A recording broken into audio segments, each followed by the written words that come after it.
Hello students, welcome back my YouTube channel Diksha पाठशाला।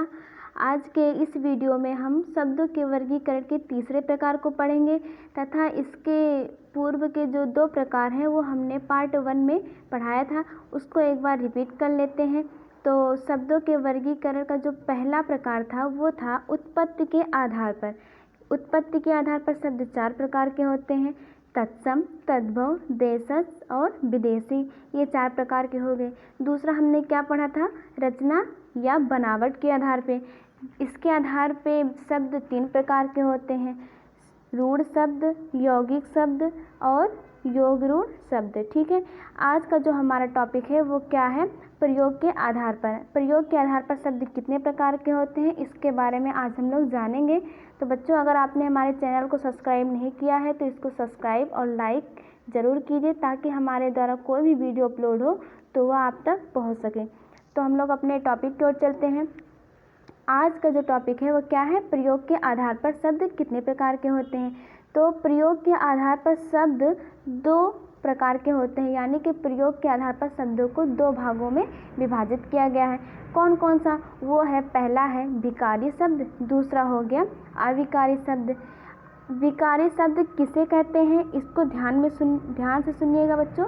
विकारी शब्द जो होता है वे शब्द जो लिंग, वचन, कारक के कारण परिवर्तित हो जाते हैं उन्हें क्या कहते हैं, विकारी शब्द कहते हैं।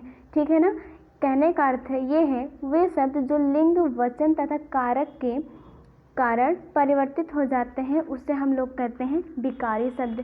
जैसे अगर कहा जाए विकारी शब्द का उदाहरण तो खाता है, खाती है, ये सब क्या हो रहे हैं, परिवर्तित हो रहे हैं ना। पहले ता है उसके बाद ती है, ये परिवर्तित हो रहे। इस प्रकार से ये हमारा क्या हो गया, विकारी शब्द हो गया। ठीक है, विकारी शब्द 4 प्रकार के होते हैं। कौन कौन से, पहला तो संज्ञा हो गया, दूसरा सर्वनाम हो गया, तीसरा विशेषण हो गया, चौथा क्या है, क्रिया हो गया। ठीक है, तो बच्चों हम लोगों को ये पढ़ना है संज्ञा क्या होता है, सर्वनाम क्या है, विशेषण क्या है और फिर क्रिया क्या है। इसके बारे में भी हम लोग पढ़ लेते हैं, एक एक करके सबके बारे में जानेंगे।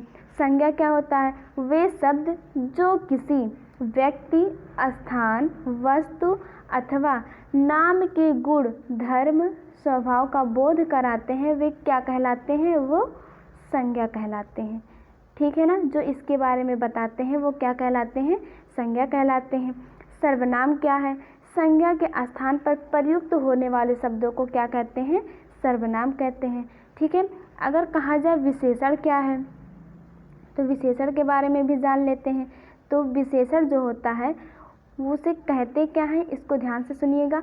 जो शब्द किसी संज्ञा या सर्वनाम की विशेषता के बारे में बताते हैं उसे क्या कहते हैं, विशेषण कहते हैं। कहने का मतलब ये है ऐसे शब्द जो संज्ञा और संज्ञा या फिर सर्वनाम के बारे में बताते हैं, उनकी विशेषता के बारे में बताते हैं तो उसे हम लोग विशेषण कहते हैं। ठीक है, क्रिया क्या होता है, जिन शब्दों से किसी कार्य को करने या फिर होने का पता चलता है उसे क्या कहते हैं, क्रिया कहते हैं। ठीक है, इस प्रकार से ये जो चारों हमने पढ़ा, संज्ञा, सर्वनाम, विशेषण और क्रिया, ये किसके थे बच्चों, ये विकारी शब्द के प्रकार थे। ठीक है ना, अब हम लोग पढ़ेंगे अविकारी शब्द। अविकारी शब्द क्या होता है, इसको ध्यान से सुनिएगा। अविकारी शब्द वे होते हैं जो लिंग, वचन, यहाँ पे वजन नहीं रहेगा बच्चों, वचन रहेगा। ठीक है ना, वे शब्द जो वचन और कारक के कारण परिवर्तित नहीं होते हैं उन्हें अविकारी शब्द कहते हैं। अविकारी शब्द भी 4 प्रकार के होते हैं। पहला होता है क्रिया विशेषण, दूसरा होता है संबंध बोधक, तीसरा होता है समुच्चय बोधक और चौथा क्या होता है, विस्मयादि बोधक। ठीक है, तो ये सभी क्या होते हैं इसके बारे में हम सीख लेते हैं। कहते किसे हैं, तो पहला हमारा क्या है, क्रिया विशेषण। ठीक है, क्रिया विशेषण होता क्या है, वाक्य में जो शब्द क्रिया की विशेषता को बताता है उसे क्या कहते हैं, क्रिया विशेषण कहते हैं। ठीक है, जो क्रिया की विशेषता को बताता है वो क्रिया विशेषण कहलाते हैं। संबंध बोधक क्या होता है, जिन अव्यय शब्दों से संज्ञा अथवा सर्वनाम का वाक्य के दूसरे शब्दों के साथ संबंध जाना जाता है, उसे हम लोग संबंध बोधक अव्यय कहते हैं। ठीक है। समुच्चय बोधक क्या होता है? समुच्चय बोधक वे अभिकारी शब्द होते हैं जो दो शब्दों और वाक्यांशों को परस्पर जोड़ते हैं, समुच्चय बोधक अव्यय कहलाते हैं। ठीक है ना। विस्मयादि बोधक क्या होता है? जिन शब्दों से वक्ता के हर्ष, शोक, आश्चर्य, घृणा आदि का भाव बोध हो, उसे हम लोग विस्मयादि बोधक अव्यय कहते हैं। इस प्रकार से ये हमारा तीसरा था। बच्चों, चौथा जो प्रकार है वो क्या है? अर्थ के आधार पर। ठीक है ना। अर्थ के आधार पर। अर्थ के आधार पर शब्द दो प्रकार के होते हैं। पहला तो होता है सार्थक शब्द और दूसरा क्या होता है? निरर्थक शब्द होता है। सार्थक शब्द क्या होता है? सार्थक शब्द को जान लेते हैं। सार्थक शब्द वे शब्द होते हैं जिनका कुछ न कुछ अर्थ जरूर निकलता है। कहने का मतलब है सार्थक शब्द वे होते हैं जिनका कुछ न कुछ अर्थ निकलता है, उसे हम लोग सार्थक शब्द कहते हैं। सार्थक शब्द के निम्न प्रकार होते हैं। क्या क्या होते हैं इसको देख लेते हैं। तो बच्चों, जो सार्थक शब्द हैं वो पहला क्या है? उसके जो प्रकार है, पहला प्रकार है एकार्थी शब्द, दूसरा अनेकार्थी शब्द, तीसरा है पर्यायवाची शब्द, चौथा क्या है? विलोम शब्द, पांचवा है श्रुति सम भिन्नार्थक शब्द। ठीक है। ये हमारे 5 हैं। तो अब अनेकार्थी शब्द किसे कहते हैं? अनेकार्थी, एकार्थी, पर्यायवाची, विलोम, श्रुतिसम, भिन्नार्थक शब्द, ये सब किसे कहते हैं इसको हम एक एक करके देख लेते हैं। ठीक है। तो जो पहला है एकार्थी शब्द। एकार्थी शब्द होता क्या है? ध्यान से सुनिएगा। ऐसे शब्द जिसका प्रयोग प्रायः एक ही अर्थ के लिए, एक ही अर्थ में किया जाता है, उससे क्या कहते हैं? एकार्थी शब्द कहते हैं। जैसे हो गया आत्मा। क्या हो गया? आत्मा हो गया। ये हम लोग एकार्थी शब्द के बारे में पढ़ रहे हैं। जैसे आत्मा हो गया। दूसरा हो गया अनुराग। इस प्रकार से ये सभी क्या हैं? एकार्थी शब्द हैं। दूसरा हमारा क्या है? अनेकार्थी शब्द। अनेकार्थी शब्द क्या होता है? जिन शब्दों के एक से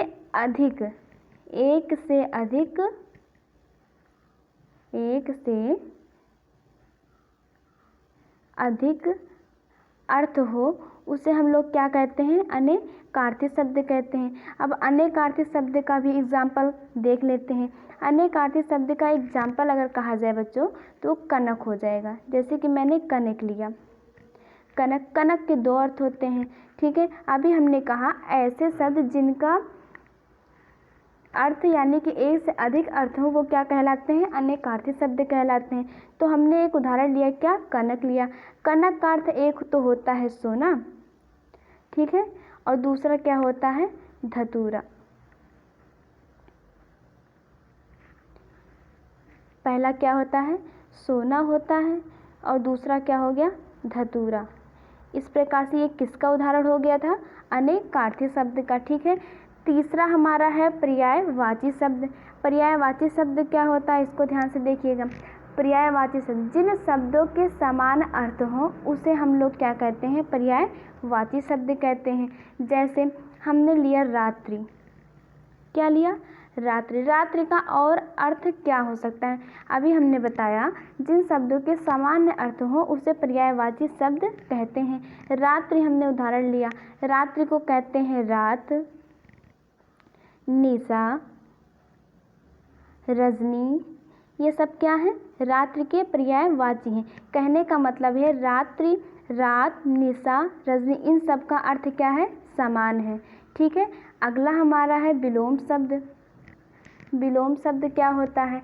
एक दूसरे का विपरीत अर्थ देने वाले को क्या कहते हैं? विलोम शब्द कहते हैं। एक दूसरे का जो विपरीत अर्थ देने वाले शब्द होते हैं उसे हम लोग विलोम शब्द कहते हैं। जैसे कहा जाए रात, रात का क्या हो गया? दिन हो गया। सुबह का शाम हो गया। ठीक है। इसी प्रकार से ये हो गया। काला का सफ़ेद हो गया। इसी प्रकार से कई एग्जाम्पल हैं। अगला हमारा जो है वो क्या है? श्रुति सम भिन्नार्थक शब्द। श्रुति सम भिन्नार्थक शब्द क्या होता है, इसको भी ध्यान से सुनिएगा।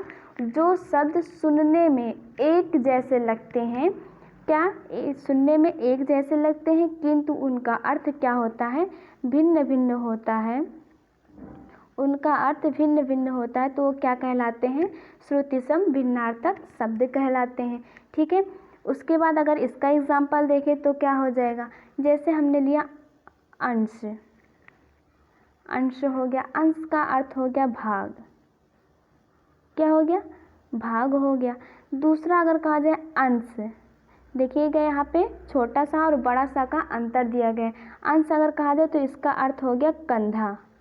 ठीक है, इस प्रकार से ये हमारा श्रुतिसम भिन्नार्थक शब्द का उदाहरण हो गया। ठीक है, अगला हमारा है निरर्थक शब्द। निरर्थक शब्द क्या होता है, तो ऐसे शब्द जिसका कोई अर्थ नहीं होता, यानी कि कोई अर्थ नहीं निकलता, उसे हम लोग निरर्थक शब्द कहते हैं। ठीक है, अब हम लोग देख लेते हैं सार्थक शब्द और निरर्थक शब्द के उदाहरण को देख लेते हैं। तो यहाँ पे बच्चों दिया गया है सार्थक शब्द और निरर्थक शब्द के उदाहरण को दिया गया है। चलिए देखते हैं। पहला है चाय, वाय। चाय जो हमारा है वो क्या है, सार्थक शब्द है, और जो वाय है वो निरर्थक शब्द हो गया, क्योंकि वाय का कोई भी अर्थ नहीं निकल रहा है और चाय का अर्थ निकल रहा है। इस प्रकार से हमारे ये एग्जाम्पल हो गए। दूसरा है पानी, वाणी। पानी सार्थक शब्द हो गया, वाणी क्या है, निरर्थक शब्द हो गया जिसका कोई अर्थ नहीं है। गप सप, उसी प्रकार से ये भी है। रोटी, ओटी। रोटी का सार्थक शब्द हो गया और वोटी निरर्थक शब्द हो गया। ठीक है, अगला और आखिरी प्रकार जो है वो क्या है, व्याकरणिक प्रक्रिया के आधार पर। व्याकरणिक प्रक्रिया के आधार पर शब्दों को निम्नलिखित भागों में विभाजित किया गया है। पहला है संज्ञा, दूसरा है सर्वनाम, तीसरा है विशेषण, चौथा है क्रिया, पांचवा हो गया क्रिया विशेषण, छठवां हो गया संबंध बोधक, सातवां हो गया समुच्चय बोधक और आठवां क्या हो गया, विस्मयादि बोधक। तो इन सभी के विषय में अभी हमने ऊपर पढ़ा। ठीक है, इस प्रकार से आज का जो ये टॉपिक था बच्चों शब्द विचार का, वो अंतिम वीडियो है आज का। ठीक है ना, इस प्रकार से हमने पांचों प्रकार को पढ़ लिया है। तो अगर आपको हमारा वीडियो पसंद आए तो इसे लाइक सब्सक्राइब जरूर कीजिए। धन्यवाद।